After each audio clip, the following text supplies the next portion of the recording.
Hey everyone, it's Kevin in Texas.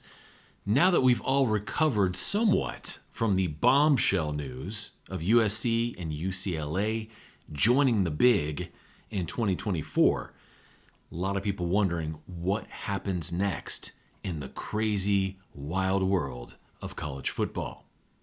Well, first things first, the alliance, the scheduling alliance formed by the ACC, the Big Ten, the Pac-12, that's done. It's over. It's a pile of rubble.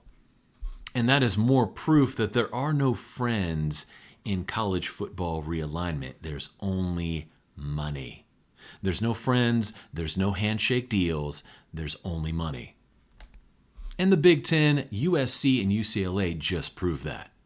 This is business and business first. So the scheduling alliance is destroyed. It is a pile of rubble. A lot of people also wondering what happens to Notre Dame. Is Notre Dame the next domino to fall? Will the Irish join the Big Ten Conference?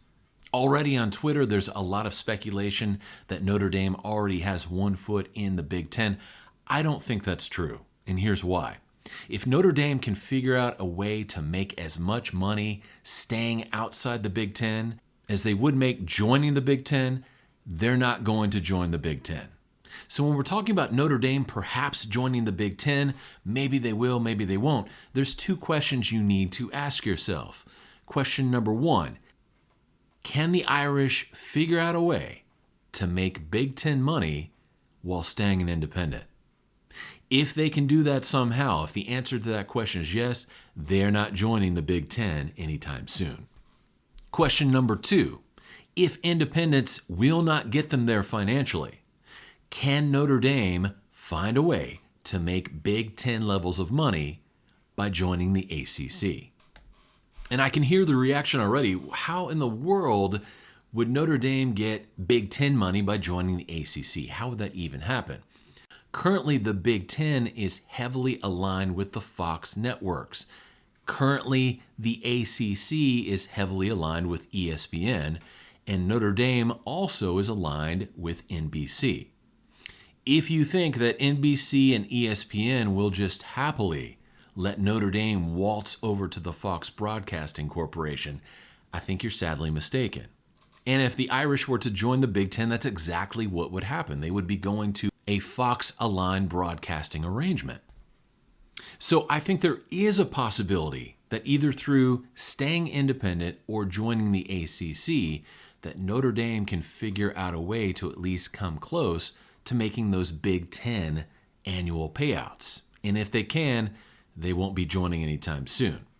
Now, what do I think happens? I think the Irish find a way to prop up the ACC, at least for another decade or so.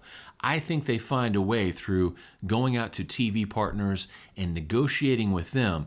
They find a way to make a ton of money staying aligned with or outright joining the ACC, at least for the next decade or so.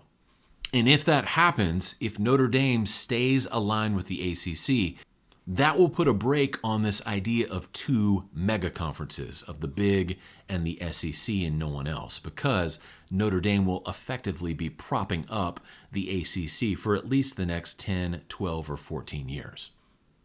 Another question is, what happens to the Pac-10? Notice I said Pac-10, not the Pac-12, because that's where we're at. And if things go the way I believe they're going to go, with Washington and Oregon getting an invite sooner rather than later, you're going to see the Pac-8.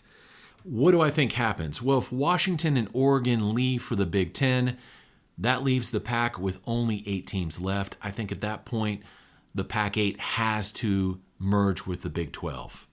At that point, you see those two conferences merging. You have a 20-team super conference. And that would be appealing to broadcasters and streamers out there because there's enough interesting teams in that conference to make for a fun product and an interesting product to watch. So if Washington, Oregon, and more teams from the Pac end up defecting, I think the best plan of action for those remaining in the Pac conference would be a merger with the Big 12. If for some reason Washington, Oregon don't get invited, and that's it, the Pac-10 remains as is, I think they should engage in a scheduling agreement with the Big 12 and also pool their media rights together. So that would be stopping short of an outright merger, but it would see a closer relationship between the Big 12 and the Pac-10, and I think that would certainly benefit both conferences. We are in a wild time in college football. I love every single minute of it. I think it's the most exciting thing in the world right now, at least in the sporting world, and a welcome break from the current events of the quote-unquote real world. Feel free, as always, to let me know what you think down below. Do you think Notre Dame is a lock for the Big? Do you think Washington and Oregon will be the next dominoes to fall? Do you think the Pac and the Big 12 should merge together in some form or fashion? You let me know what you think. This is Kevin in Texas coming at you saying God bless each and every one of you. Hope you're having a good time whenever and wherever you're at.